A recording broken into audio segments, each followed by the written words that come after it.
Otca i Syna i Ducha Svätého. Milosť nášho Pána Ježiša Krista, láska Boha Otca i spoločenstvo Ducha Svätého nech je s vami všetkými. Drahí bratia a sestry, všetci tu prítomní v kostole svätého Jakuba v Trnave, všetci tí, ktorí nás sledujú prostredníctvom televízneho vysielania, televízie Noe a Trnavskej televízie. Chceme sláviť túto svätú omšu, jednak uctiť si patróna tohto kostola svätého Jakuba, ktorého sviatok sme slávili minulý týždeň. A tak chceme umocniť toto slávenie touto svätou omšou. Zároveň je toto slávenie aj obohatené prítomnosťou účastníkov františkánskeho letného tábora, ktorý prebiehal tento týždeň a vlastne dnešným dňom tento tábor končí. Aj preto spev v ich podaní a ich prítomnosť tu vpredu, ako môžete vidieť. Nech je to teda také poďakovanie za to, že tento tábor šťastne a bezpečne skončil, bez nejakých výraznejších zranení a iných nešťastných udalostí či okolností. Nech je to poďakovanie svätému Jakubovi za ochranu pre všetkých tých, ktorí prichádzajú do tohto chrámu, pre komunitu, ktorá tu žije, ale nech je to predovšetkým pre nás všetkých stretnutie s Pánom, ktorý nás pozýva, aby sme ho počúvali a aby sme žili podľa toho, čo nám hovorí. V tomto duchu.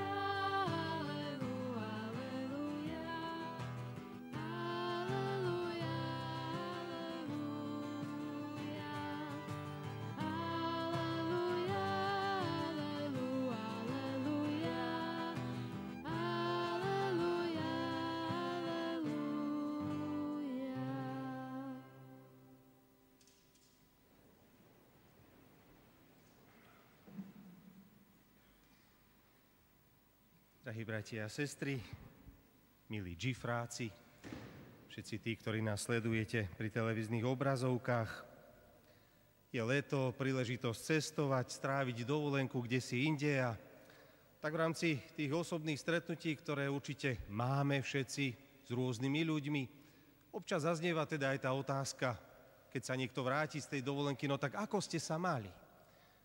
A určite človek veľmi rád počuje odpoveď, že bolo to všetko fajn, bolo to veľmi dobre.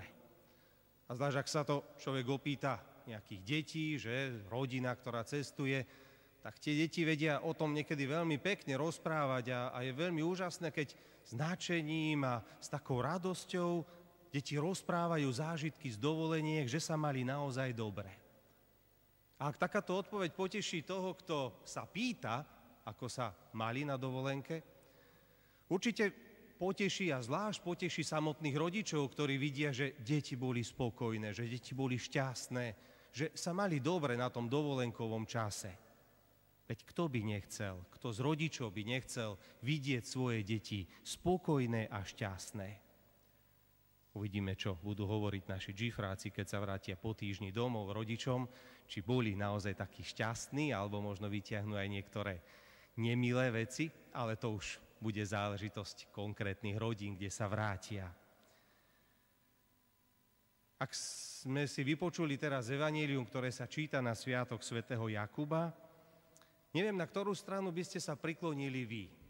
Ak by sa niekto spýtal mňa, na ktorú stranu by som sa priklonil, či na stranu matky Zebedejových synov a týchto dvoch bratov, alebo na stranu zvýšku 10 apoštolov, určite v minimálne tom prvom momente by som sa určite priklonil na stranu 10 apoštolov, ktorí, ako hovorí aj samotné evanjelium, sa cítili trošku urazení, namrzení na to, čo si to vlastne Salome, matka týchto dvoch apoštolov, dovolila a vlastne oni spolu s ňou. Že chceli ako si predbehnúť ostatných, chceli sa dostať inde na úkor týchto zvyšných 10. A myslím, že je celkom pochopiteľné, že sa ich to dotklo. Napriek tomu, že oni tiež boli apoštoli, že títo dvaja synovia, Ján a Jakub, boli synmi Salome podľa tradície, svätej ženy, ktorá bola súčasťou Ježišovho sprievodu a pomáhala mu v tom všetkom, čo Ježiš počas svojho verejného účinkovania robil. A napriek tomu vzniká táto konkrétna situácia. A tu sme pozvaní si uvedomiť asi jednu veľmi dôležitú vec. v minulosti, vtedy i dnes. Jednoducho zisťujeme a nachádzame v sebe, kde si vo svojom vnútri túžbu po ctižiadosti, po nejakej nadradenosti, prejaviť komusi nejaké tie svoje mocenské postoje, s túžbou byť kde si aspoň o krok ďalej ako tí iní, kde si o meter vyššie ako tí iní, či bližšie, či nejako tak, proste kde si inde, čo si viac ako tí, ktorí sú okolo mňa. Ale na druhej strane môže rovnako zaznievať tá otázka, ktorú som už položil, ale ktorý rodič by nechcel dobre pre svoje deti? Ktorý človek sám pre seba by nechcel získať to najlepšie, čo môže? Kto z nás by sa nechcel mať dobre? A tu môžeme naraziť na určitý konflikt, ktorý v nás je. Čo to znamená mať sa dobre? Čo to znamená, ako sa vysporiadať s touto vnútornou túžbou, ktorá je kdesi v nás uložená, na druhej strane to, že naráža na ľudí, ktorí sú okolo nás, alebo na určité okolnosti. A kdesi v tejto túžbe, ktorá v nás je, to, čo sa stalo matke dnešného svätca, svätého Jakuba, sa stáva i nám, žiaľ, že prestávame vidieť druhých. Že nie sme schopní si uvedomiť, že vedľa nás žije ktosi iný, kto rovnako chce byť šťastný, kto sa chce mať dobre. A v tej našej sebeckej túžbe nadradenosti či niečoho sa ocitneme v pozícii, že druhým ubližujeme, že tá naša nadradenosť spôsobuje poníženie druhých, naša snaha uzurpovať si alebo utrhnúť čosi pre seba znamená, že zároveň tým druhým škodím a že ich obmedzujem. Ježiš však, ak čítame tento dnešný úryvok, ani v tejto situácii, ktorá určite bola veľmi delikátna a citlivá, našťastie nestratí hlavu. A opäť sa ukazuje jeho veľká múdrosť. Ježiš, ktorý nachádza cestu von aj z tejto situácie. Našťastie.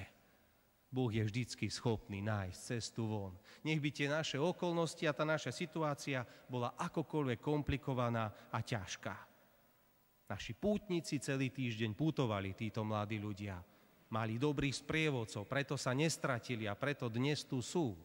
Hoci sa mohlo stať, že občas ten chodník a tá cesta trvala aj dlhšie, ako možno bolo plánované.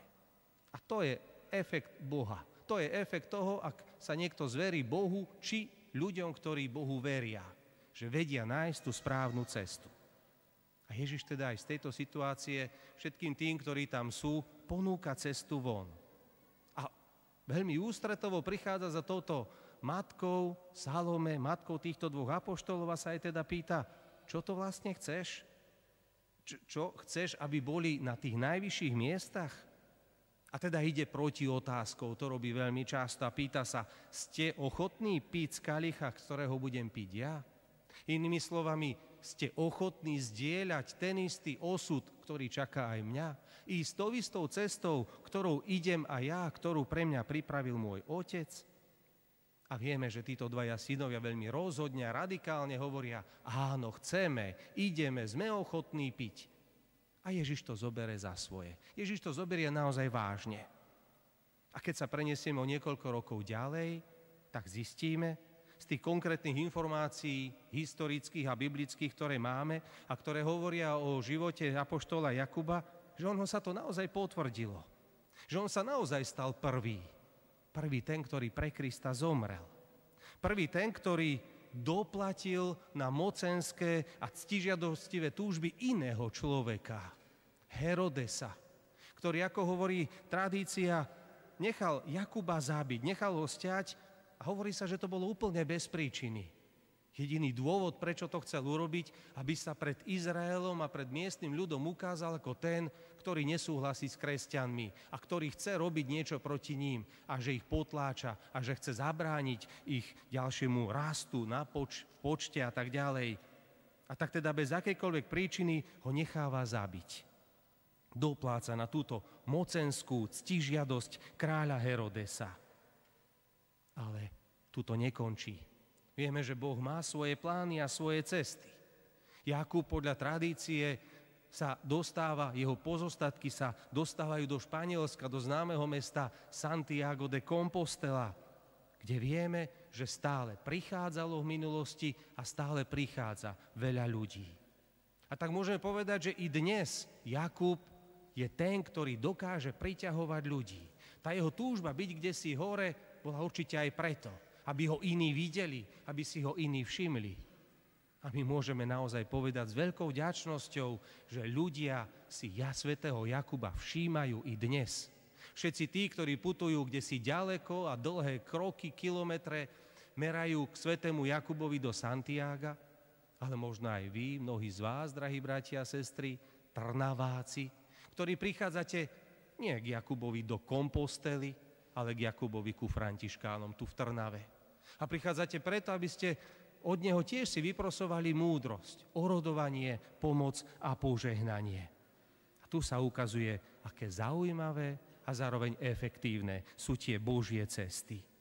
Áno, všetci tí, ktorí sa vydávajú na cestu, či už je to niekedy 5 minút tu do kostola, či možno niekoľko dní, ako boli títo mladí na tábore, či možno kto si iný, ktorý možno aj mal možnosť cestovať alebo putovať k svätému Jakubovi do Kompostely. Všetci títo, alebo aspoň väčšina z nich, potvrdzujú, že ak sa vydávajú na túto cestu, idú tam preto, aby hľadali Boha, aby hľadali to skutočné dobro a aby spoznali a porozumeli sebe samému. A my vieme, a Boh nás to učí, a hovorí to aj v tom dnešnom evanjeliu, keď potom pokračuje v tom príhovore a chce nejako upokojiť celú tú napätú a delikátnu situáciu, Ježiš nás chce naučiť jediné. Že nie je možné hľadať svoje osobné dobro a pritom nepozerať na tých, čo sú okolo nás, čo s nami žijú. Že nie je možné hľadať svoje skutočné šťastie, a to platí pre rodičov, pre nás, pre kohokoľvek, ak by sme prestali pozerať na Boha, ak by sme sa nenechali inšpirovať jeho príkladom, pretože aj Boh, rovnako ako rodičia a ešte viac ako samotní rodičia, chce mať svoje deti šťastné. Chce, aby sa mali naozaj dobre, aby žili to, čo majú, aby robili to, čo majú, aby sa správali tak, ako majú, ako je pre nich naozaj dobré. A toto, drahí bratia a sestry, sme pozvaní objavovať práve vďaka tomuto dnešnému sláveniu, tomuto dnešnému Božiemu slovu. Keď som kedysi ešte chodieval na tieto tábory Džifra, pamätám si, že počas tých putovaní každá noc na inom mieste jedna z otázok, s ktorou sme sa stretávali, bola vždycky o tom, a kde budeme bývať, a čo bude na večeru, a koľko sprch tam bude a rôzne takéto nejaké iné dôležité veci, ktoré sa ukazovali pre týchto mladých pri putovaní. Ale vtedy i tento tábor sa niesol v duchu toho, že nielen títo mladí očakávali, ako organizátori pripravili nocľah, akú strávu zabezpečili, či niečo iné. Títo mladí ľudia sa stretávali a ocitli počas tohto týždňa aj v situácii, kedy boli pozvaní modliť sa za tie jednotlivé farnosti, kde boli. A možno modliť sa kdesi zvlášť, kde niektoré veci boli akési zranené, akési nedobré, akési nefunkčné. Títo ľudia boli pozvaní k tomu, aby svojimi dármi, talentmi, svojim spevom, nejakým divadlom či niečím iným svojim rovesníkom ukázali, že Boh môže byť stále aktuálny aj dnes a že Boh môže byť zdrojom radosti a pokoja, ak ho beriem naozaj vážne. Čiže to putovanie nenieslo v sebe len to, že čakám, čo tí iní urobili pre mňa, ale to putovanie v sebe nieslo aj to, že čo si ja mám dať iným. Navzájom v tej skupine, v ktorej putovali, ale aj v jednotlivých tých obciach a farnostiach, cez ktoré prichádzali. A to je ten najlepší spôsob, drahí bratia a sestry. A ja verím, že aj pre vás, zvlášť mladí, ktorí končíte tento tábor, tak práve toto si odnesiete. Že tento čas nebol len o tom, že vám kto si čo si robil a organizoval a dával. A že to bol priestor, kde ste boli pozvaní aj vy, čo si dať. A neľutujete. A toto nás chce naučiť, drahí bratia a sestry, tá dnešná evanjeliová udalosť. Toto nám chce povedať aj svätého Jakuba, patróna tohto kostola, veľkého apoštola. Jakub, ktorý so svojou mamou nás pozýva hľadať vlastné šťastie, hľadať skutočné dobro. Ale rovnako Jakub nás pozýva prejsť tou cestou, aby sme pochopili, že nenájdeme toto šťastie a toto dobro, ak nebudeme veriť Bohu. Ak sa nebudeme učiť zo samotného evanjelia, ak sa nebudeme snažiť chápať, že cesta k vlastnému šťastiu nikdy nemôže viesť k tomu, že budem ponižovať toho druhého. Že moja vlastná radosť by bola správna a kto si vedľa mňa je z toho smutný.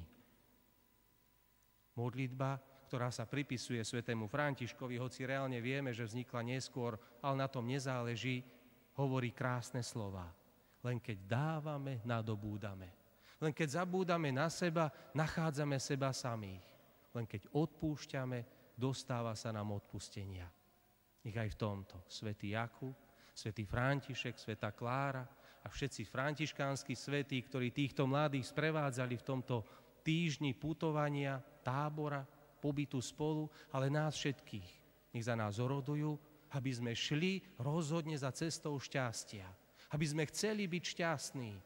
Aby sme chceli aj tých druhých okolo seba urobiť šťastnými. A nech to robíme vždycky s Bohom.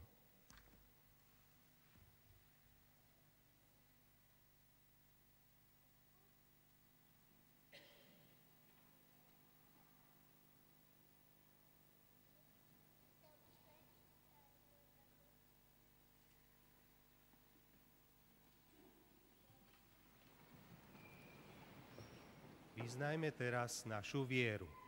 Verím Boha, Otca Všemohúceho, Stvoriteľa neba i zeme, i Ježiša Krista, jeho jediného Syna, nášho Pána, ktorý sa počal z Ducha Svätého, narodil sa z Márie Panny, trpel za vlády Poncia Piláta, bol ukrižovaný, umrel a bol pochovaný, zostúpil zo smrti, tretieho dňa vstal z mŕtvych, vystúpil na nebesia, sedí po pravici Boha Otca Všemohúceho, odtiaľ príde súdiť živých a mŕtvych, verím v Ducha Svätého, svätú cirkev katolícku, spoločenstvo svätých, odpustenie hriechov, vzkriesenie tela a život večný.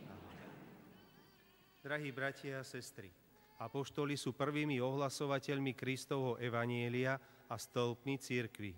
Dnes na sviatok svätého apoštola Jakuba staršieho prosme Pána za spásu celého sveta a volajme: na príhovor svätého Jakuba vyslíš nás, Pane.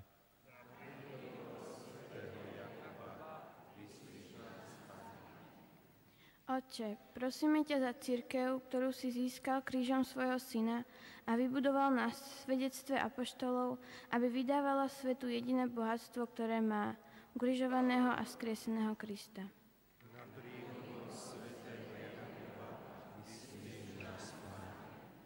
Otče, prosíme ťa za celé ľudstvo, ktoré tak často prežíva neistotu, boje a nesvornosť, aby počul hlas šíriteľov evanjelia a našlo práve ľudské hodnoty v Kristovej blahozvesti.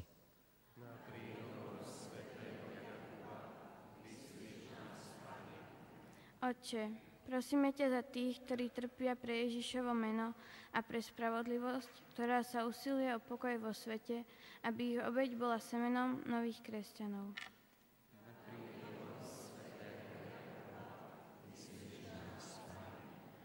Otče, prosíme ťa za seba samých, ktorí sme sa zhromaždili na sviatok svätého apoštola Jakuba, aby sme sa vytrvalo zúčastňovali na učení apoštolov, s radosťou a s úprimným srdcom prežívali nebeský chlieb a privádzali nových bratov a sestry do cirkvi.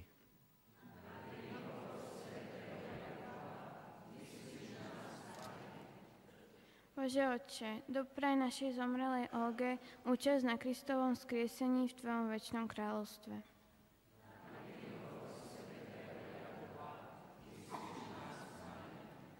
Pane, ďakujeme Ti za tohto ročnú džifru. Vďaka Ti za Tvoju ochranu počas nášho putovania. Prosíme ťa o požehnanie pre všetky dediny a mestá, ktorými si nás viedol. Žehnaj ľudí i rodiny v Beckove, Čachticiach, Vrbovom, Dobrej Vode, v Trnave i Dielo v Katarínky.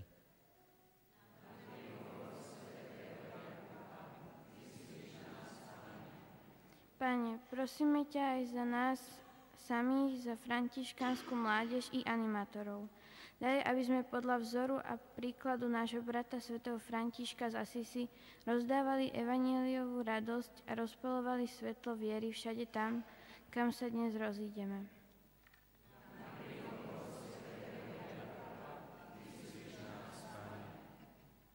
Bože Oče, Ty si svojou mocou posilňoval apoštolov v ich pokornom a radostnom svedectve. Daj, aby sme aj my svojim životom ohlasovali evanjelium v sile a múdrosti Tvojho ducha, skrze Krista, nášho Pána.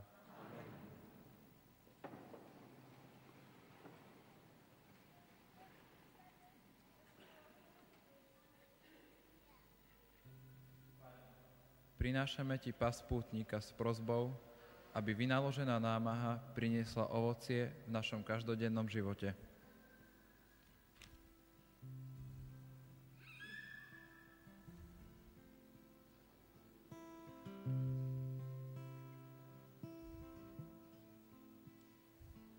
Pane, cez tieto pucle Ti chceme nanovo darovať svoje obnovené srdcia.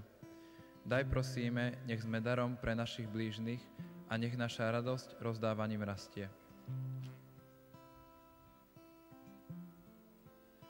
Pane, prinášame Ti reprák, mikrofón a modlitebník, ktoré nás prevádzali počas celej púte a mohli sme tak počuť Tvoje slovo a slová, ktoré nám prinášali radosť.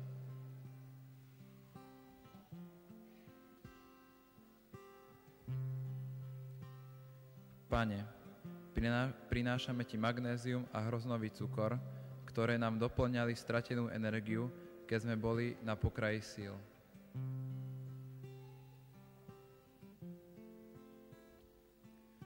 Pane, prinášame Ti tričká, ktoré budú spomienkou na tohtoročnú džifru a všetky zážitky s tým spojené.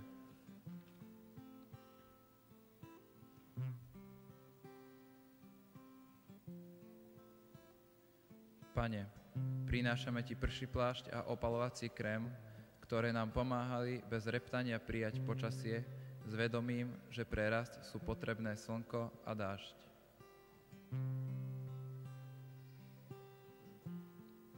Pane, prinášame Ti chlieb a víno, ktoré nám každodenne ponúkaš zo svojej štedrosti a učíš nás odovzdávať sa bratom a sestram v službe.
Všetko, čo mám, dám na oltár, svoj život nesiem pred Tvoju tvár.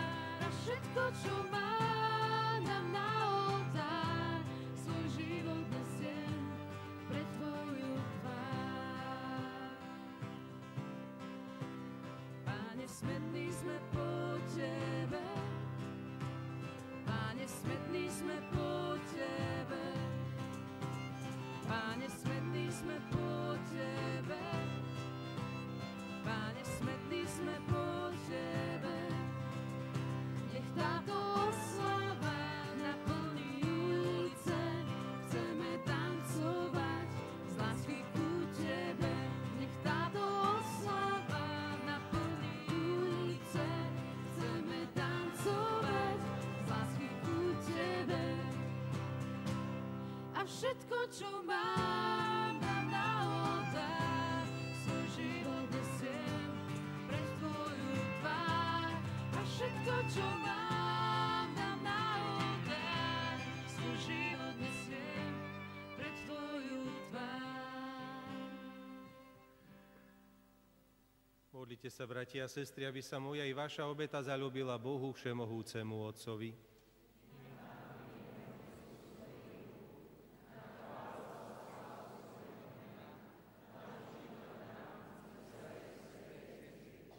Milosrdný Bože, očísť nás spasiteľným krstom utrpenia Tvojho Syna, aby sme Ti mohli priniesť príjemnú obetu na sviatok svätého Jakuba, ktorého si prvého z apoštolov povolal k účasti na kalichu Kristovho utrpenia.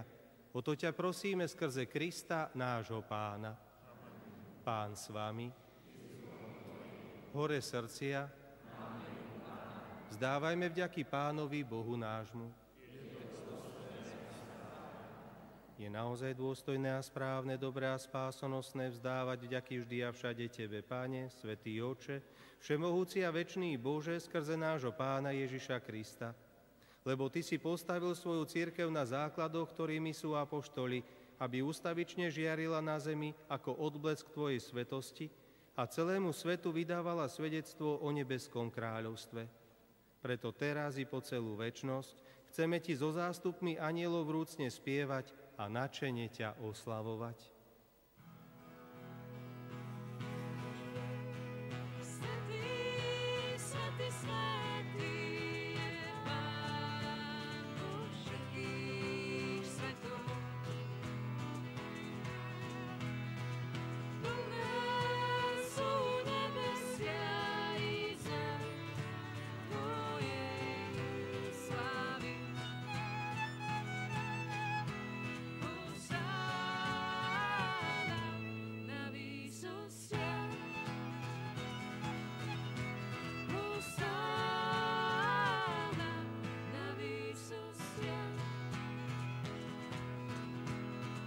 Požehnaj